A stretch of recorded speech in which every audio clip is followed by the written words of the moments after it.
Hi friends, இந்த வீடியோவில் princess seam வந்து எப்படி ஸ்டிச் பண்ணுறது அப்படிங்கிறத பார்க்கலாம். பிரின்சஸ் கட்டில் பார்த்தீங்கன்னா ஃப்ரண்ட்டில் 3 பீஸ் வரும், பேக்கில் 3 பீஸ் வரும். பேக்கில் பிரின்சஸ் கட் கொடுத்துருந்தீங்கன்னா பேக்கில் வந்து 3 பீஸ் வரும். சென்டர் பீஸும் சைடில் வந்து 2 பீஸ் இந்த மாதிரி கிடைக்கும். அதை வந்து நீங்கள் ஸ்டிச் பண்ணணும். ஸ்டிச் பண்ணும்போது பார்த்தீங்கன்னா இந்த மாதிரி வச்சு பார்க்கணும். ஃபஸ்ட்டு எப்போவுமே வச்சு பார்க்கும்போது இந்த சைடு பீஸ் இருக்குல்ல, சைடு பீஸ் வந்து சென்டர் பீஸ் வேறு சில டைம் வந்து அதிகமாக இருக்கும். அப்போ என்ன பண்ணும் அப்படின்னா, அந்த சென்டர் பஸ்ட் பாயிண்ட்டில் வந்து ஒரு நாச் பண்ணிக்கோங்க. அந்த நாச்சஸ் பண்ணிவிட்டு இந்த மாதிரி வந்து ஜஸ்ட் ஒரு ஸ்டிச் பண்ணுங்கள். ஒரு 4 இன்ச்சஸ்க்கு இந்த மாதிரி பின்னாடி ஃபிங்கர் வச்சுக்கணும். இந்த மாதிரி ஸ்டிச் பண்ணணும். இந்த மாதிரி ஸ்டிச் பண்ணும்போது உங்களுக்கு இந்த மாதிரி லைட்டாக கேதர் ஃபார்ம் ஆகும். இந்த மாதிரி கேதர் ஃபார்ம் ஆகும்போது பார்த்திங்கன்னா உங்களுக்கு வந்து அந்த எச்சா இருக்கிற கிளாத்லாம் வந்து நம்மளுக்கு வந்து கரெக்டாக வந்துடும். இந்த மாதிரி அதிகமாக இருந்தால் இந்த மாதிரி ஸ்டிச் பண்ணிவிட்டு அதுக்கப்புறம் வந்து நீங்கள் அட்டாச் பண்ணணும். எனக்கு வந்து கரெக்டாக தான் இருந்துச்சு. ஸோ ஸ்டார்டிங்லேருந்து இந்த மாதிரி ஸ்டிச் பண்ணிக்கோங்க. ஸ்டிச் பண்ணிவிட்டு சில டைம் பார்த்தீங்கன்னா எச்சா வர்றதுக்கு சான்ஸ் இருக்குது. அதாவது சைடு பீஸ் வந்து எச்சா வராது. சென்டர் பீஸ் வந்து சைடு பீஸ் விட ஒரு 1/4 இன்ச் இல்லை 1/2 இன்ச் வந்து எக்ஸ்ட்ரா இருக்கும். அது வந்து 1/4 இன்ச் 1/2 இன்ச்னா ட்ரிம் அவுட் பண்ணிக்கலாம். 1 இன்ச்லாம் வந்துச்சுன்னா அதை ட்ரிம் அவுட் பண்ணிங்க அப்படின்னா நீங்கள் வந்து ஹைட்டில் ரெடியூஸ் ஆயிரும். ஸோ இப்போ பாருங்கள், எனக்கு 1/4 இன்ச் தான் அதிகமாக இருக்குது. ஸோ அதை வந்து ட்ரிம் அவுட் பண்ணிடுவேன்.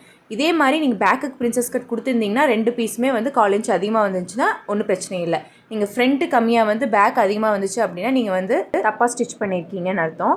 அதுக்கப்புறம் ஆம்ஹோல் வந்து மெஷர் பண்ணி பார்த்துக்கோங்க. நம்ம சீமிங் அலவன்ஸ் விட்டு தான் வந்து நம்ம கட் பண்ணியிருப்போம். நம்ம பிரின்சஸ் கட் ஜாயின் பண்ணதுக்கப்புறம் கரெக்டாக உங்கள் ஆம்ஹோல் வருதா அப்படின்னு செக் பண்ணிக்கணும். அதுக்கப்புறம் இதே மாதிரி இன்னொரு சைடு வந்து ஜாயின் பண்ணிக்கோங்க. நான் எப்படி வந்து சைடு பீஸ் அதிகமாக இருந்துச்சு அப்படின்னா இந்த பஸ் பாயிண்ட்லேருந்து எப்படி அதிகமாக வந்து கேதர் பண்ணணும் அப்படிங்கிறத ஷேர் பண்ணியிருக்கேன். அது டிப் வந்து ரொம்ப யூஸ்ஃபுல்லாக இருக்கும் பிகினருக்கு.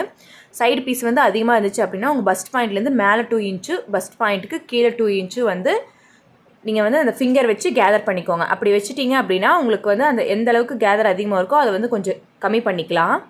ரொம்ப அதிகமாச்சுன்னா அந்த மாதிரி நீங்கள் கம்மி பண்ணிக்கோங்க. சென்டர் பீஸை விட சைடு பீஸ் அதிகமாக இருந்துச்சு அப்படின்னா இதே மாதிரி சைடு பீஸ் இன்னொரு சைடு பீஸு ஜாயின் பண்ணிக்கோங்க. இந்த மாதிரி எந்த இடத்துல ஸ்டிச் பண்ணாலுமே டபுள் ஸ்டிச் போட்டுக்கோங்க. இந்த பிரின்சஸ் கட் ஜாயின் வந்து தெரியாமல் ஸ்டிச் பண்ணோம் அப்படிங்கிறத வந்து அடுத்தடுத்த வீடியோவில் உங்களுக்கு நான் ஷேர் பண்ணுறேன் எப்படி ஸ்டிச் பண்ணோம் அப்படிங்கிறது. இந்த மாதிரி ஸ்டிச் பண்ணிக்கோங்க. பிகினருக்கு ரொம்ப யூஸ்ஃபுல்லாக இருக்கும். ஸ்டார்டிங்கில் வந்து இந்த மாதிரி ஸ்டிச் பண்ணி பழகிக்கோங்க. அதுக்கப்புறம் இந்த ஸ்டிச்சிங்கே தெரியாமல் எப்படி சைடு பீஸ் வந்து ஜாயின் பண்ணோம் அப்படிங்கிறத வந்து பார்க்கலாம். இப்போ பாருங்கள், சென்டர் பீஸில் ஒரு 1/4 இன்ச் தான் அதிகமாக இருக்குது. ஸோ அதை வந்து நான் கட் பண்ணிட்டேன். இதே மாதிரி பேக் பீஸும் வந்து நீங்கள் வந்து ஸ்டிச் பண்ணிக்கோங்க. பேக்லேயும் நான் பிரின்சஸ் கட் தான் கொடுத்துருக்கேன். ஸோ பேக்கில் கொடுத்துருந்தீங்க அப்படின்னா நீங்களும் இதே மாதிரி ஸ்டிச் பண்ணிக்கோங்க.